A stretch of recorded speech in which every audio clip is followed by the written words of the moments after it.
नमस्कार साथियों।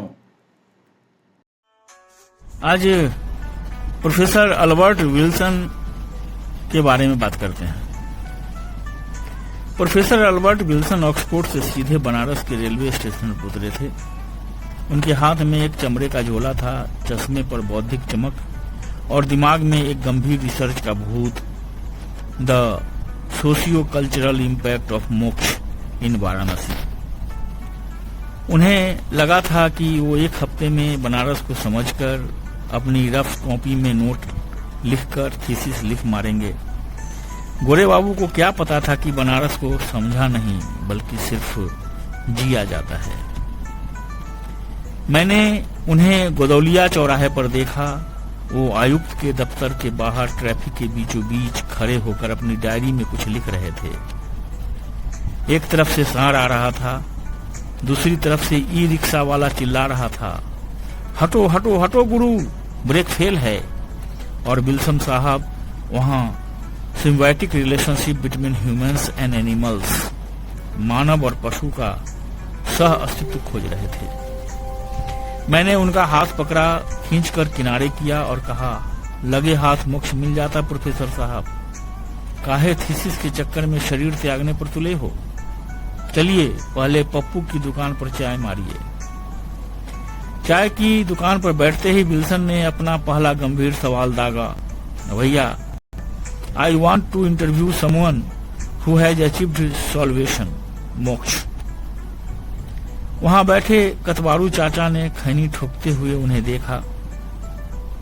चाचा की उम्र 80 पार थी, लेकिन आंखों में गजब की बदमाशी चमक रही थी। उन्होंने खैनी मुंह में डाली, एक पीक थूकी और बोले, ए बाबू, जो मोक्ष पा गया वो इंटरव्यू देने ऑक्सफोर्ड थोड़े ना जाएगा। वो तो सीधे कराह में छन रही कचौड़ी की महक बन के हवा में उड़ गया। मोक्ष का इंटरव्यू लेना है तो चिता की राख से पूछो या इस कुल्हड़ की मिट्टी से। विल्सन साहब ने तुरंत कागज पर लिखा, metaphorical representation of liberation in fried snacks, तले हुए स्नैक्स में मोक्ष का रूप। मैंने माथा पीट लिया और कहा, अरे विल्सन भाई, डायरी बंद करो और पहले ये अदरक वाली चाय सुलको। असली खेल शुरू हुआ मणि करने का घाट पर। प्रोफेसर साहब वहां जलती चिताओं को देखकर भावुक हो गए। उन्होंने अपनी डायरी निकाली और बोले, this is so melancholic, life and death meeting here. यह कितना दुखद है, जीवन और मृत्यु का मिलन। तभी वहां एक डोम राजा के लड़के ने आकर उनके कंधे पर हाथ रखा। वो लड़का बिना शर्ट के, गले में गमछा डाले, बड़े मजे से पान चबा रहा था। उसने विल्सन को देखा और बोला, ए गोरे भाई, काहे उदास हो? देखो, जो जल रहा है वो भी मस्त है, क्योंकि उसका टिकट कट गया वैकुंठ का। जो जला रहा है वो भी मस्त है, क्योंकि उसे मजदूरी मिल गई। तुम काहे टेंशन में हो? चलो एक चाय मारो और गंगा जी को देखो।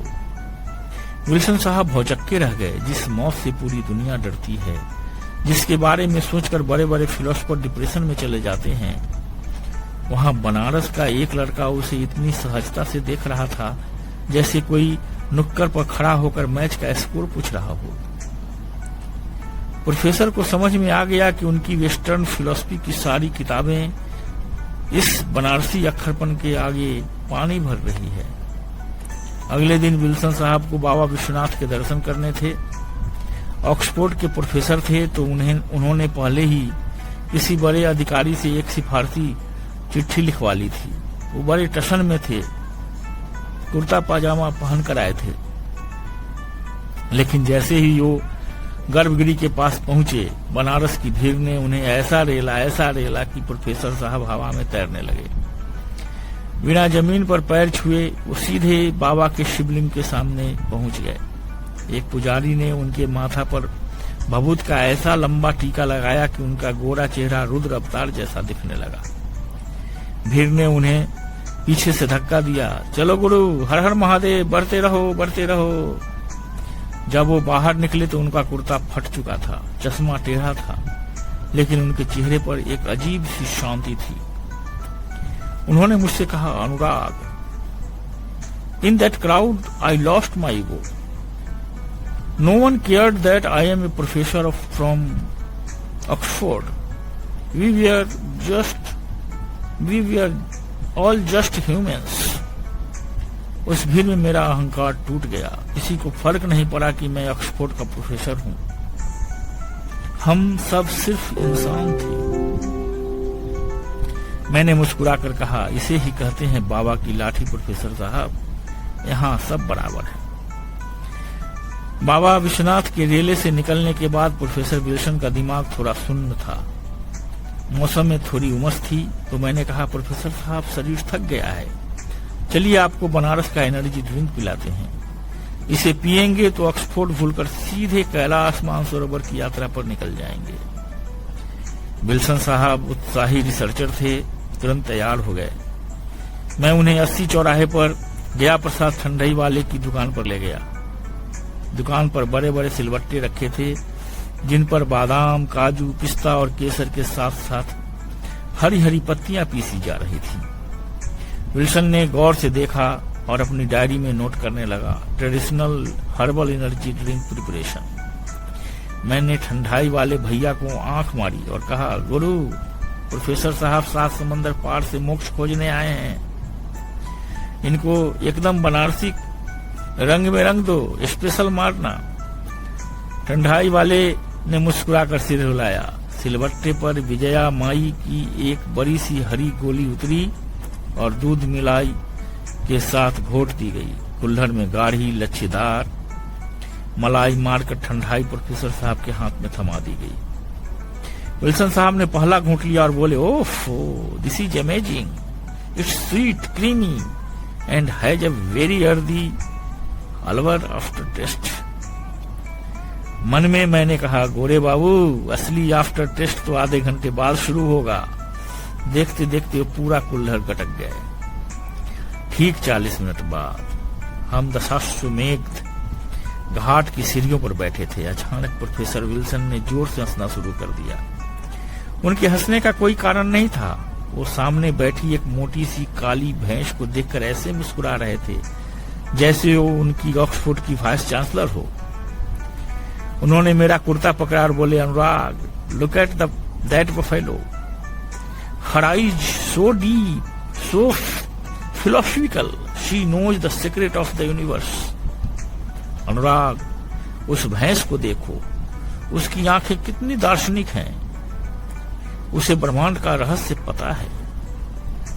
तभी वहां से एक साधु बाबा गुजरे. विल्सन साहब उनके पैरों में गिर गए और अंग्रेजी में बोले, O holy man, please tell me why it is the sand not crossing the road. साधु बाबा ने उन्हें देखा, अपना चिमटा हिलाया और बोले, बच्चा, सांड रास्ता नहीं रोकता, रास्ता सांड को रोकता है. बम बम बोल. विल्सन साहब को इस बात में इतनी गहरी फिलॉसफी नजर आई कि वो घाट की सीढ़ियों पर ही लेट गए और गंगा जी की लहरों को देखकर चिल्लाने लगे, look, the water is not flowing, the earth is moving backwards. रात को जब मैं उन्हें जैसे तैसे संभालकर होटल के कमरे में ले गया तो असली ड्रामा शुरू हुआ.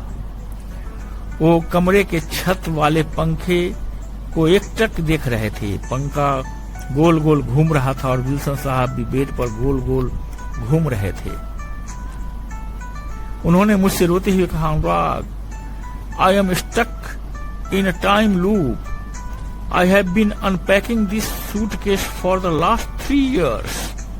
जबकि हकीकत यह थी कि सूटकेस बंद पड़ा था.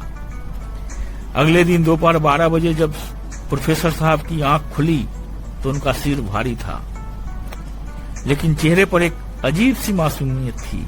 मैंने पूछा, तो प्रोफेसर साहब, कैसी रही मोक्ष की यात्रा? उन्होंने अपना सिर पकड़ा, धीरे से मुस्कुराए और बोले, Anurag, that green drink is what was a drink, it was a portal to another dimension.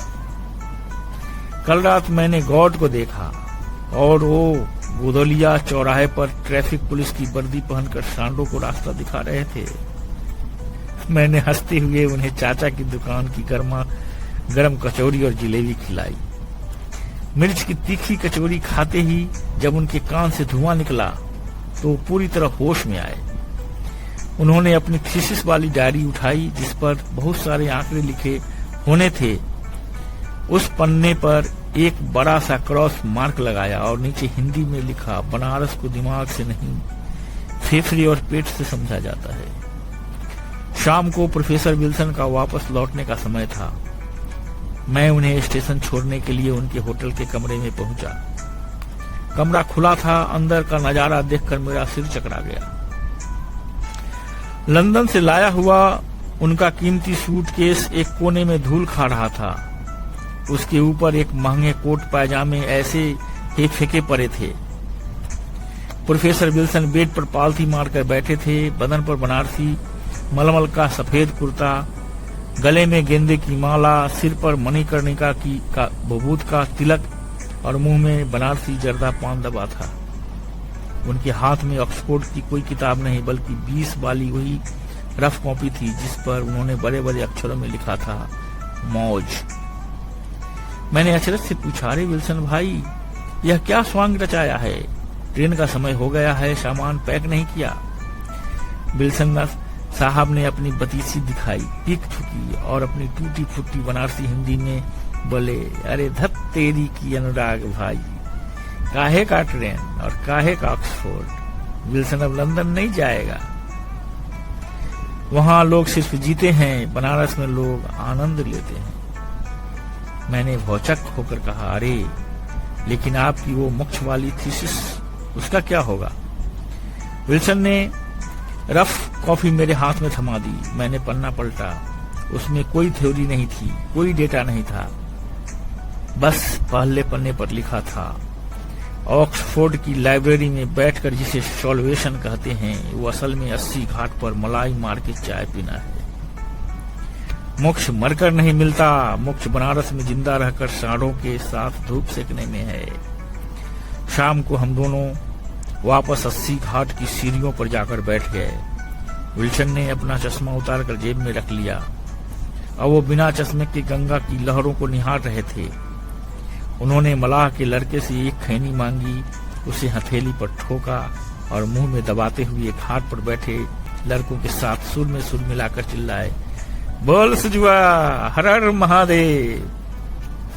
सूरज डूब रहा था, गंगा की आरती शुरू हो रही थी और ऑक्सफोर्ड का सबसे बड़ा प्रोफेसर अब 80 घाट का पक्का बनारसी विल्सन गुरु बन चुका था। उन्हें देखकर गंगा माई जी मुस्कुरा रही थीं कि एक और गोरे को बनारस का रंग लग गया। तो दोस्तों, आज के लिए बस इतना ही। जल्द ही मिलेंगे फिर एक नए वीडियो के साथ। तब तक मुझे विदा दीजिए। और हाँ, अगर अभी तक आपने मेरे इस चैनल को सब्सक्राइब नहीं किया है तो सब्सक्राइब कीजिए, लाइक कीजिए। नमस्कार, जय हिंद, जय भारत।